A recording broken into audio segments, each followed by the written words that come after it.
I've been getting this question a lot this year. Who is left for me to root for on the Reds anyway? Well, I have three.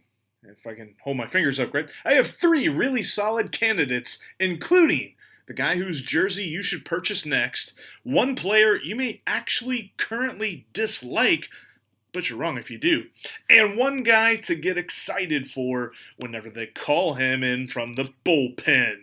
That's on today's Locked On Reds. You are Locked On Reds, your daily Cincinnati Reds podcast, part of the Locked On Podcast Network, your team every day. You are Locked On Reds with myself, Jeff Carr, and my co-host, Stephen Offenbaker, is actually out sick today. Send some good thoughts his way. He's been having a rough go of it at his other job. He doesn't just talk about the Reds for a living.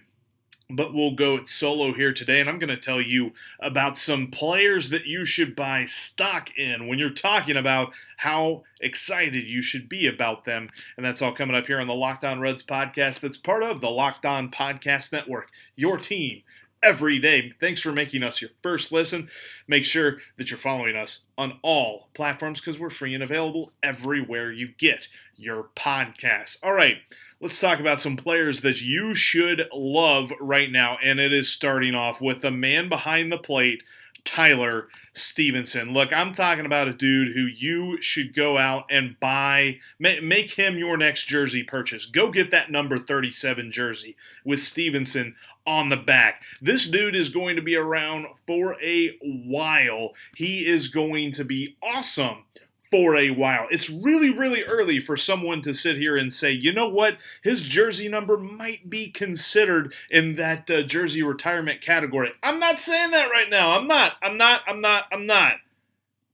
But we might be saying that in a couple of years. I mean, he is playing so phenomenally over his first two seasons. Now, don't get me wrong. The numbers that he has put up so far this season are crazy, ridiculous, and they're probably going to come down to earth at some point. But I'm excited about him right now because holy crap does he hit the ball. He's got a .349 batting average right now. He's getting on base almost 42% of the time. Yes, Joey Votto currently out sick and hopefully coming back here soon, is very impressed with Tyler Stephenson's ability to get on base. Plus, he can slug the crap out of the ball at a .619 clip for slugging percentage. That's a 180 OPS plus. I know that's a lot of numbers. Basically what I'm telling you, he's great. He's got 4 homers, tied for the most, and 19 RBIs, which is the most amongst all catchers who have at least 70-plus plate appearances. Those other numbers are the best. He is the best offensive catcher in the game right now as of this point in the year 2022 for at literally every single catcher. Plus, when you're talking about at the plate, he's clutch with runners in scoring position. He is hitting .417. You're telling me his batting average goes up like 60 points? Yes, it does. Whenever there's a dude in scoring position, Tyler Stephenson steps up. He gets better. He even gets on base more. 444 on base. And a bigger slugging percentage at .750. He has 10 hits in 24 at-bats with runners in scoring position. He's only struck out 5 times. He has twice as many hits than he has strikeouts with runners in scoring position. That is a beautiful thing. Mwah, in this day and age of baseball.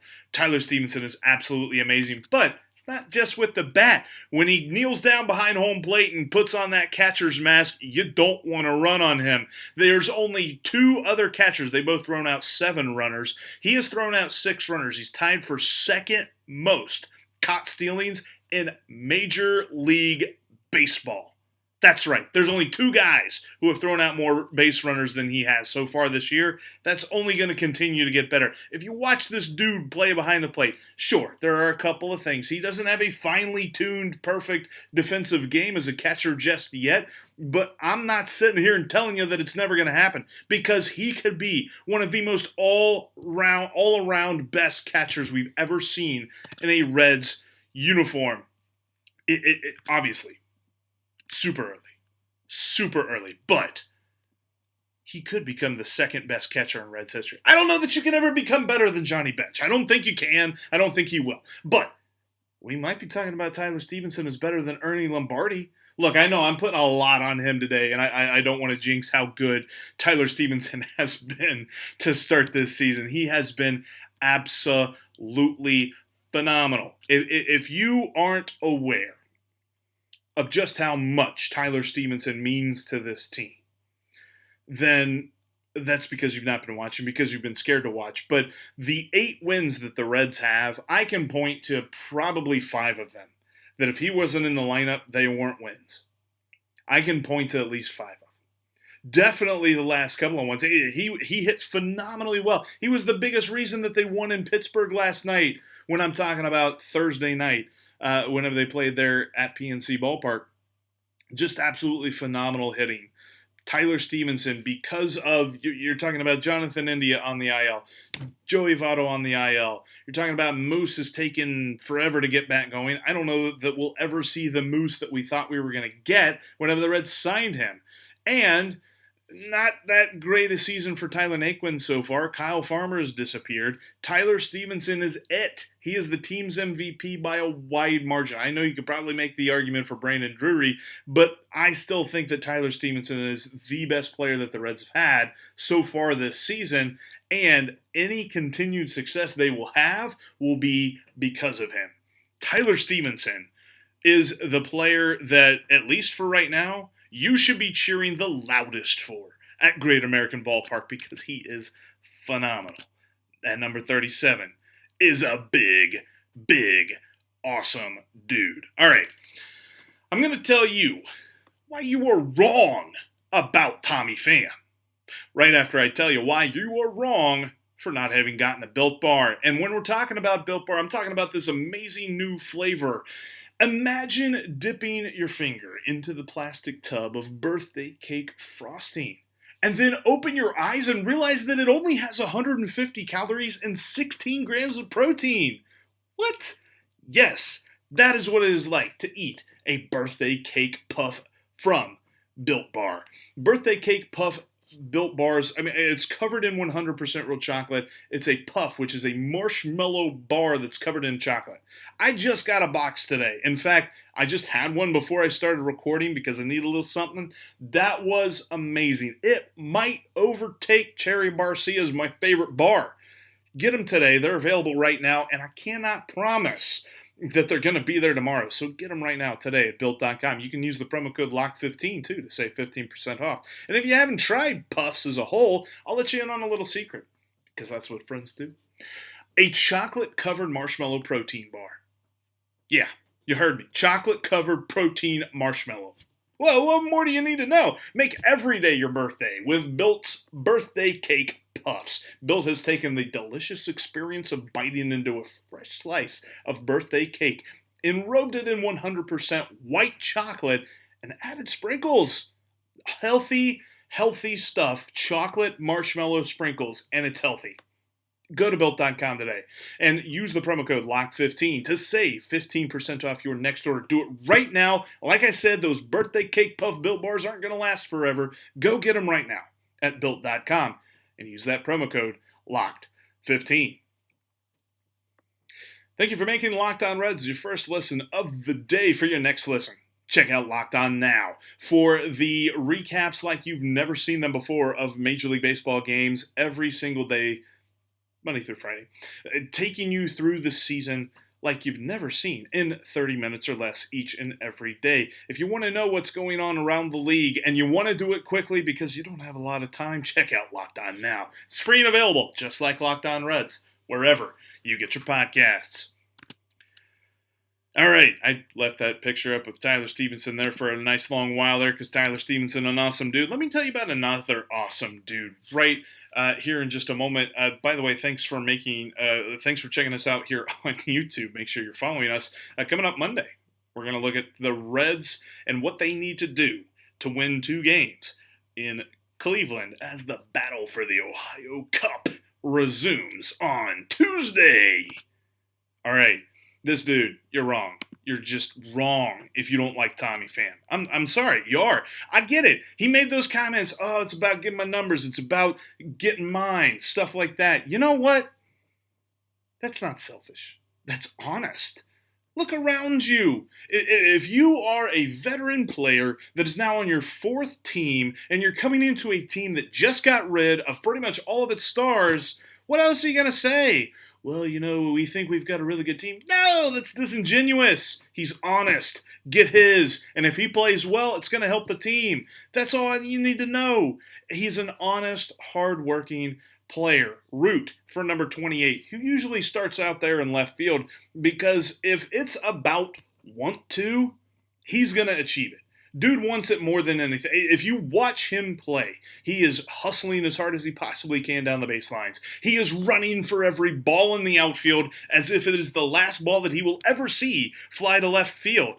I just don't understand the hate. This is the kind of guy that Cincinnati Reds fans should be gravitating towards. He's a hardworking, gritty, blue-collar baseball player. Did he sit there and tell you kumbaya? No. This isn't a guy that you're going to look for kumbaya. In fact, he had a really good interview in The Athletic with C. Trent. He was talking about all of the influx of young talent for the Reds. And he said that, they've got to produce. He said, quote, I had to produce to stay up here because being up here is a privilege. I think that's something that's not understood today. I came up in an era where it was about results. So take advantage of coaches that are trying to maximize your potential so that you could be up here and show everybody that you belong. Tommy Pham came up through the Cardinals system. He was a 16th round draft pick out of high school. He had to fight for everything that he got. He came up at a time whenever the Cardinals had Matt Holliday, Jason Hayward, Peter Bourjos in the Major League outfield. They also had Stephen Piscotti, and they had a couple of really solid minor league outfielders that he had to fight his way around for every bit of attention that he got. And he didn't come up to the major leagues until he was 26. He was a 26-year-old rookie. It's kind of a long time to wait and work and grind through the minor leagues, but he did it, and it paid off. He was well up in the voting when you're talking about MVP voting in 2017. Just a phenomenal year for him as a Cardinal. And as he has gone around, sure, he had a tough stretch there as a San Diego Padre, and that's probably why Padres fans booed him mercilessly whenever the Reds were in San Diego. How about I say mercilessly? But I think that there is a lot of weird vibes from Reds fans that are heading toward Tommy Pham, and I don't get it. This is a guy that I love to root for. This is a guy that I love to watch play the game of baseball. He plays it hard, and he is a smart player too. If you look at this, if it weren't for Tyler Stephenson and his just unbelievable ability at the plate, Tommy Pham would lead the team in on-base percentage because Tommy Pham is a smart hitter. Sure, his batting average doesn't quite reflect that right now, but I think that's coming up. I think he probably finishes the year with like a 280 average. But seriously, he's a hardworking player that knows what it means to be in the major leagues. He talked about, too, in that article with C. Trent, that when he was in the minor leagues, he remembers a player getting sent down to AAA because he missed the cutoff man. Now, don't let me condone anything that Tony La Russa has ever done as a baseball manager, but there's something to that. There's something to the knowing that you have to earn every single at-bat that you have. And you hear it from Joey Votto as well. Joey Votto's favorite statistic in all of baseball, is it on-base percentage? No. Is it weighted runs created plus? No. Is it barrels? Close, but no. His favorite stat in baseball is at-bats, because it speaks to the longevity of the player. It speaks to the overall ability of a player that he has that many at-bats. He is the kind of guy that we as Reds fans love, Joey Votto. So why don't we love Tommy Pham? He's a worker. Did he say something that you might think is selfish? Yes, but it's not selfish. It's honest. Like Tommy Pham. You should like Tommy Pham. You really should. And you know what? You're you. And you're going to make your own decisions. But for me, I like Tommy Pham. And I think you should too. All right. You're going to say, who? When I give you the third player that you should add to your favorite players list. But trust me, This dude is awesome. If you're looking for something that's awesome and some awesome info for your next sports wager, though, check out Bet Online. Our partners at Bet Online continue to be the number one source for all your betting needs and sports info. Find all the latest odds, news, and sports developments, including this year's NBA playoffs. We're heading into the conference finals. The Heat have already advanced. There's plenty more going on. The Mavericks and the Suns are going to Game 7, the odds-on favorite to win the NBA finals. The Suns are getting pushed to the brink in the conference semifinals. Check out all their great information there. You've also got Stanley Cup playoffs going on, a couple of Game 7s coming up there. And, of course, Major League Baseball, it's all happening. Plus, fights like UFC and boxing, and even next season's NFL futures. BetOnline is your continued source for all your sports wagering information, from live betting to playoffs, esports, and more. Head to the website today or use your mobile device to learn more about the trends in action. BetOnline is where the game starts.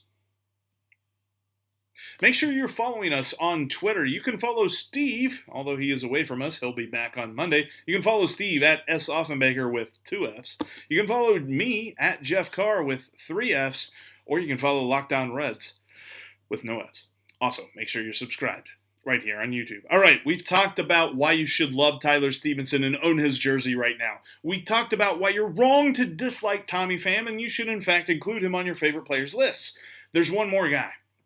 This guy's not going to be readily on your mind, but that's the thing about this Reds team. There's a lot of people that are going, who's left to root for? I'm giving you a couple here. Gave you a couple of big names. Here's a guy that I think is going to be around. A guy who's going to play a good role for this team for, I think, years to come, although relief pitching is a fickle thing. I will always say that for the rest of however long I get to talk about baseball. Check out number 43, Alexis Diaz. I've talked about him a little bit on the podcast here recently because he has impressed me to no end. As a relief pitcher, ERA doesn't really mean that much to me, although you can look up his ERA and see that it is .53. Yeah, I think he's given up like 1 run all year long. Now, that's not going to stay the same all year. He's going to give up more than 1 run. Spoiler alert. But you're talking about a rookie relief pitcher who skipped AAA Louisville and made this year's opening day roster. Let me get a picture of him. Alexis Diaz. Absolutely phenomenal. You should add him to your favorite players list. He has the nastiest fastball. In fact, according to Baseball Savant, Alexis Diaz fastball is the highest spin rate fastball in Major League Baseball. I've said the word ball a lot there for a minute there. But yeah, the spin rate, which I usually wear the t-shirt Spin Cincinnati. I'm not wearing it today, go figure, because I'm going to talk about spin rate. But Alexis Diaz's fastball spin rate is elite among elite. It's tops amongst everyone. And it's funny because it's effectively wild. He's talked about in an interview before, he doesn't always know where it's going. He doesn't always know what it's going to do, but he generally has decent command over it. And he averages about 96 miles an hour on it. That is a filthy pitch for a dude coming out of the bullpen. A pitch that a guy can rely upon. And in fact, right now, guys aren't hitting it. When you're talking about hitters, they've got like a 100 batting average against it.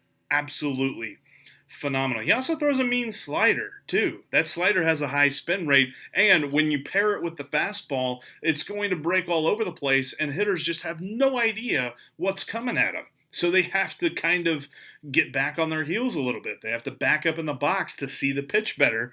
And all of a sudden, he's just got in their heads because that fastball and that slider combo is amazing. And as you can see by this picture right here, his delivery, he's got that little bit of a lower arm slot. That's just going to throw dudes off. He's a right-handed pitcher, so you don't normally use the word deceptive when you're talking about a right-handed pitcher. But the way that he has that lower, almost sidearm, three-quarters arm type delivery, because he has that and the high spin rates on his pitches, hitters just have no clue what to do with his pitches.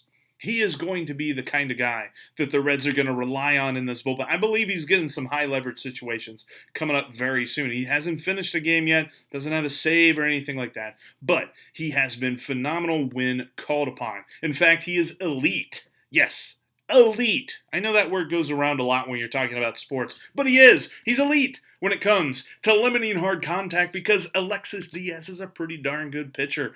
He's also very good. He has a very good strikeout rate. It's right there at 30%. It's like 29%, almost 30%, which league average is 22%. So he's above league average as a rookie, a guy who just broke in to the major leagues.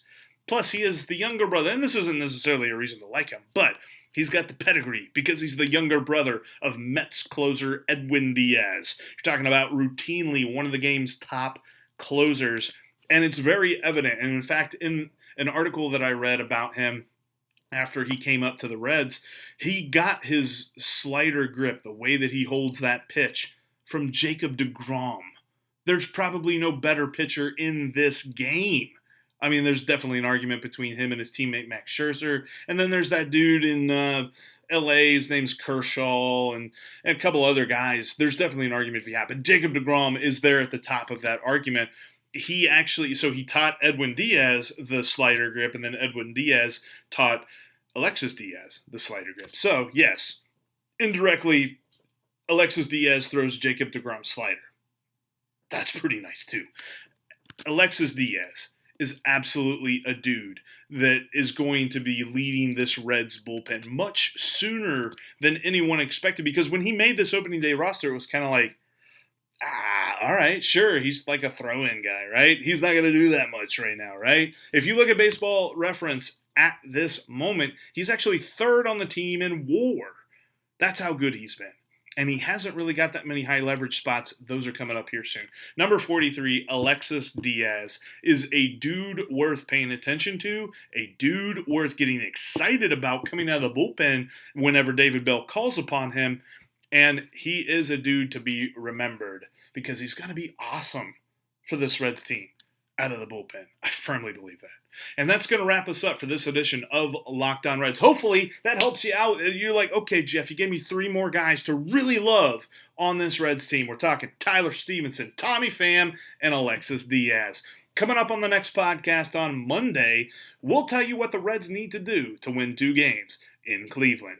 Thanks for making Locked On Reds your first listen. Now make Locked On MLB your second listen as Sully brings you his unique perspective on the major leagues, both past and present. That's Locked On MLB, just like Locked On Reds, free and available on all platforms. Hey, there might be a really strange roster upheaval going on. And there might be a lot of new faces. But you can count on 3 of them that I gave you here today, and you can count on us, Steve and myself, to be Locked On Reds every single day.